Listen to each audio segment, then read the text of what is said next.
This sounds ridiculous. That you would panic like week 2 in the NFL. You would panic. But there are things you see.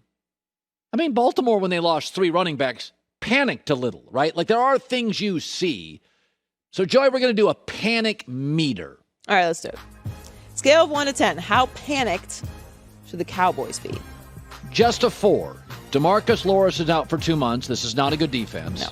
But here's the good news. They don't play another playoff team until November 21. And they did force 4 turnovers against the Super Bowl champions. So I worry about the injury a little bit on a bad defense, but the schedule gets easy. How panicked should the Falcons be, 1 to 10? I'll say a 7. Here's why. They've always scored points at home in the Matt Ryan era. 6 points last week. Fewest they've scored at home in 7 years, and the second fewest in the Matt Ryan era. And we don't think Philadelphia is a great defense. So they couldn't move the ball, and that's the one thing even their bad teams have done. They were awful on third down, 3 and 14. So it's a concerning, and by the way, you face a better defense this week, meaning you're probably 0-2 with a new head coach. Scale of 1 to 10, how panicked should the Jets be? This is a 7-2. They couldn't run the ball, meaning you're going to be significantly more reliant on Zach Wilson, which is sort of a problem because Mekhi Becton, your left tackle, is now hurt. This is now going to be a highly leveraged quarterback team. He's got to be great. It was an average O-line entering the year. Maybe it's weaker, and they showed no ability. They ran for 45 yards, and that's not a great Carolina defense. It's a concern. They play the Patriots this week. How about the Washington football team? Well, I would say 6 because they're now in week 2 and a backup quarterback. So what are you going to say? Also, their defense, as great as it is, was bad on third down. I credit simply Justin Herbert for that. But, this is the criticism we both had of Ron Rivera. It's like, bro, when you got a defense that good, don't waste it with Ryan Fitzpatrick. Be aggressive. How panicked should the Browns be? 1, they averaged 8 yards a play. They lost to the best team in the NFL. Their next 3 games, Texans, Bears, Vikings, have a chance to blow out all 3. 0 panic. Plus, they're going to get OBJ back in the next 2 or 3 weeks. How panicked should the Jaguars be? You'd be surprised, but I would say 2. Trevor Lawrence, as Greg Cosell told us, pretty good. 332 passing yards, 3rd most ever. First career game. They played a veteran Texans team. If he's good, I don't care if they win 3 games. If he's good and grows, they're fine. How panicked should the Packers be? I would say 3. They had a very noisy offseason. The schedule gets weaker. It's the same team that went 13-3. They rushed just 15 times last week because they fell into a huge hole. So it was not a typical game. When you fall behind fast, you abandon your running game, and your running game's pretty good. I would say a 3 simply because their O-line got pushed around. That concerns me. Like, pushed around badly for the entire first half. 1 to 10, how panicked should the Bills be? I'll go 2 or 3. First of all, they were in the red zone 4 times. Last year, they scored touchdowns 60% of the time. Okay, this week, they couldn't score touchdowns. I think a lot of it was their weakness. Their O-line met the best front 7 in the league, and they just couldn't get touchdowns out of it. So I think that Pittsburgh, for that game, it was a bad matchup. Pittsburgh totally healthy, but I think they have room to grow, and I think they'll bounce back against Miami. How panicked should the Titans be?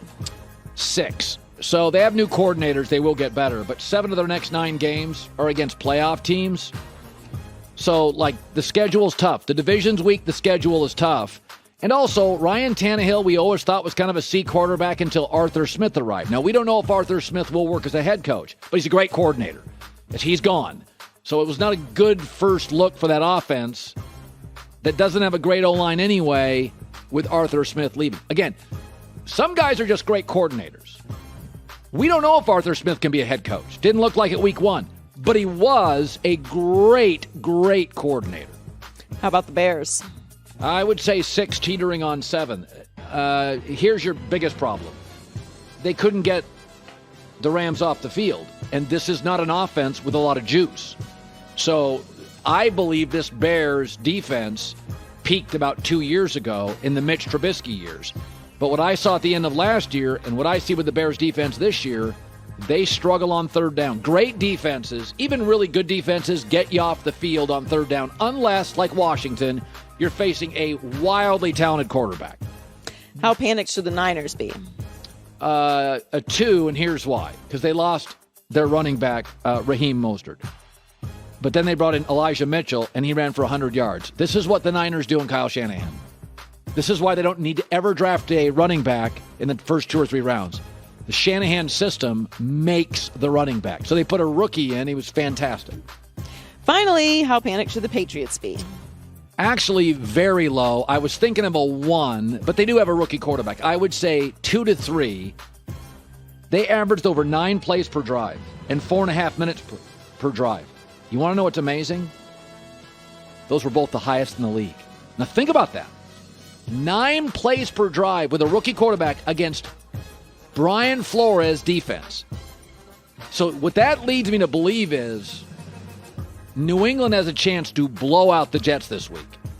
Because that was as good a loss about as you can have in the NFL. Rookie quarterback, 9 play drives against the Jets. My problem with all the bets this week I like, they're almost all favorites, and I generally love underdogs. But think about it. The Jets now can't run the football at all, meaning they're going to become incredibly reliant on Zach Wilson against the coach who crushes young quarterbacks. And oh, by the way, against a way better defense than the Jets, New England averaged 9 plays a drive. Had they not had a red zone fumble, they would have won the football game. See, again, I'm talking myself into taking favorites, which I don't, because I always view fans take favorites and fans don't win betting. Sharps take dogs. So I'm always trying to be a sharp. I would like to at some point get the sharp lapel button or something because sharps tend to take dogs, but all the games I like this week are all favorites. Hi, everybody. Thanks for watching. Subscribe here to get the latest from the show.